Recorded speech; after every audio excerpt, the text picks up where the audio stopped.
rencontrés à l'occasion des 4e journées scientifiques de la section SAES FMO qui entre dans le cadre de nos activités de vie syndicale, de formation de nos militants, mais également dans le cadre de nos activités d'échange interprofessionnel.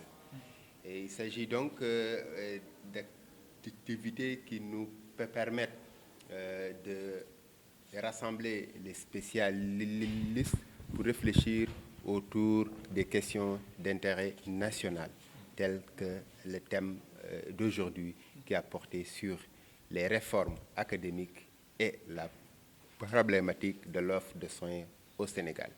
Quelle place pour les universitaires? Nous sommes, comme nous sommes à la faculté de médecine, où nous formons les futurs médecins, pharmaciens et les chirurgiens dentistes. Nous nous sommes dit que depuis 8 ans, nous sommes entrés dans une réforme, donc qu'on appelle le système LMD.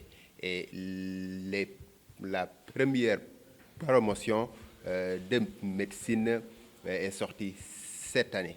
Et donc, il était important de s'asseoir pour faire un bilan de ce cursus de formation médicale afin d'évaluer l'impact sur la qualité de la formation de ces futurs médecins.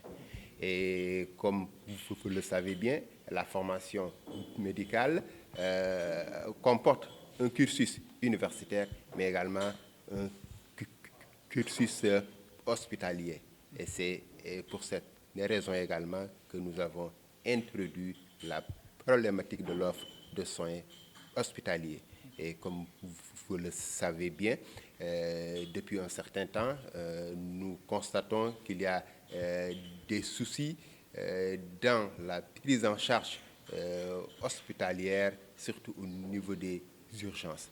Et il fallait encore s'asseoir pour pouvoir situer les responsabilités afin de pouvoir orienter les décideurs sur les nouvelles stratégies à adopter pour parer donc à ces événements donc, qui ne sont pas toujours des événements heureux. Ces soucis ne sont pas dus à la qualité de la formation, mais plutôt à la qualité du plateau technique que nous disposons.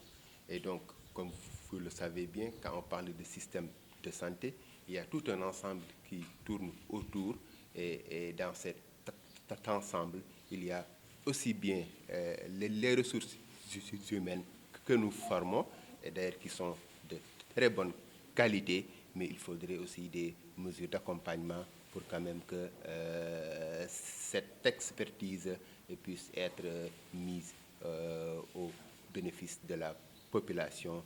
Donc, ceci donc en permettant à ces spécialistes quand même de pouvoir disposer d'un plateau technique adéquat.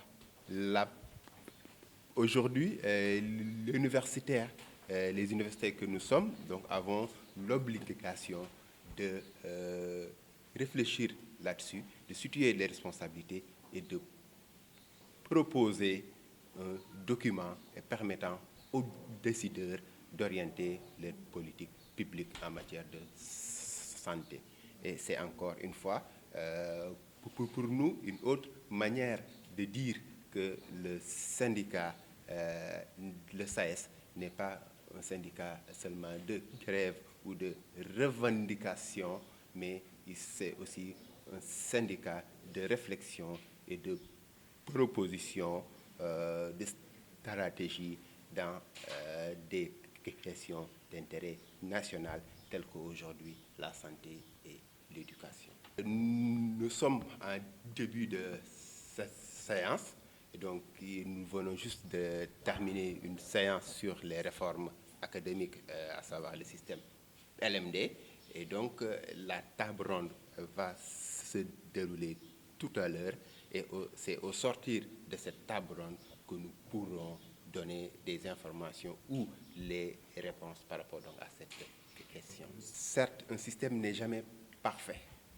D'ailleurs, d'où l'importance de la rétrospection d'aujourd'hui. Et nous avons quand même pu identifier des avantages, mais il y a aussi des inconvénients qui ont été décelés en cours de parcours et qui également, dans la suite du programme, nous ne manquerons pas également de pouvoir identifier d'autres éléments pouvant aussi renforcer cette appréhension que nous avons du système LMD. Je pourrais dire qu'il nous faudrait quand même sortir de cette rencontre pour systématiser afin de pouvoir vous donner des informations consensuelles donc, qui vont être le fruit du travail de la commission en cours.